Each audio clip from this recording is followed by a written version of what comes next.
Hello guys, ഇവിടെ ഇപ്പോൾ നല്ല തണുപ്പാണ് കുവൈറ്റിൽ.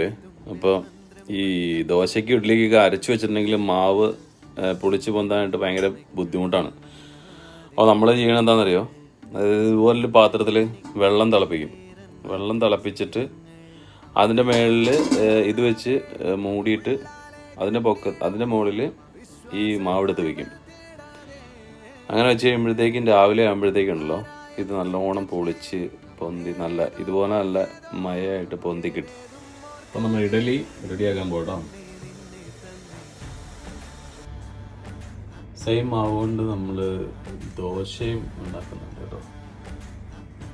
ഒരു കുഴപ്പമില്ല,